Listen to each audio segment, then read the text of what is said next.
Sénatrice White. Merci, Monsieur le ministre, de vous joindre à nous aujourd'hui. Je veux vous parler d'un document que vous avez publié conjointement avec la ministre Joly et le ministre Leblanc qui parle des priorités en matière de renseignement de sécurité.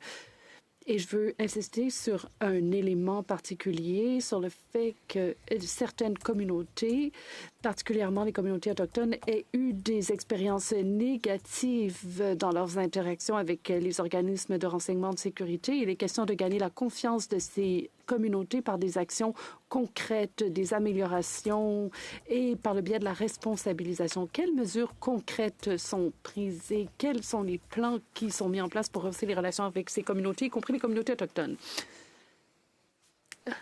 Réponse. J'ai passé la plupart de ma vie professionnelle dans les services policiers et ce que j'ai appris, c'est qu'il faut gagner la confiance des communautés. Et il faut commencer par reconnaître qu'il y a eu des erreurs qui ont été commises dans le passé et qu'il faut mieux faire les choses. Et il faut faire preuve d'un engagement.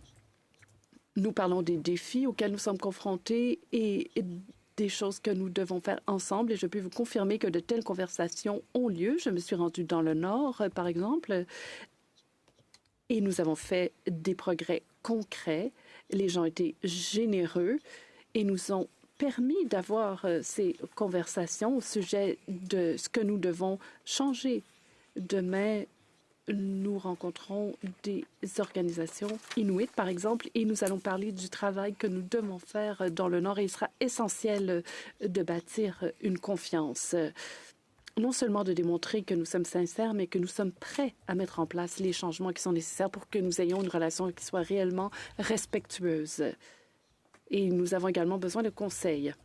Sénatrice White, merci, Monsieur le ministre. J'ai beaucoup de réflexions dont je pourrais vous le faire part si vous souhaitez les entendre.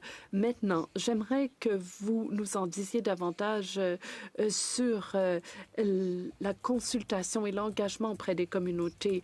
J'ai beaucoup entendu dire depuis que je suis ici au Sénat que ce que vous appelez consultation et nous appelons consultation ne correspond pas toujours à la même définition. Alors, avez-vous des idées à ce sujet? C'est une chose de dire nous voulons vous parler de telle ou telle chose, ou voici ce que nous allons faire, et c'est un peu différent que de consulter, c'est-à-dire de dire aux communautés voici ce que nous pensons faire, qu'en pensez-vous? Réponse. La consultation, ce n'est pas une conversation, c'est une relation qui exige qu'on aborde les choses de cette façon, qu'on demeure engagé en faveur de cette relation et du dialogue. Donc, ce n'est pas simplement une action ponctuelle. Je me souviens des premières consultations que j'ai menées lorsque je suis arrivée au gouvernement. J'ai discuté pendant 3-4 heures avec des gens qui m'ont dit ensuite, nous n'avons pas été consultés. Alors, j'ai dit, aidez-moi à comprendre ce que signifie la consultation. Et dans mon ancien emploi comme chef de police, j'ai eu des consultations auprès de communautés ethniques, par exemple. J'avais besoin de comprendre leur point de vue, j'avais besoin de leur aide et ça n'a pas été facile. Mais nous avons continué ce travail. Merci.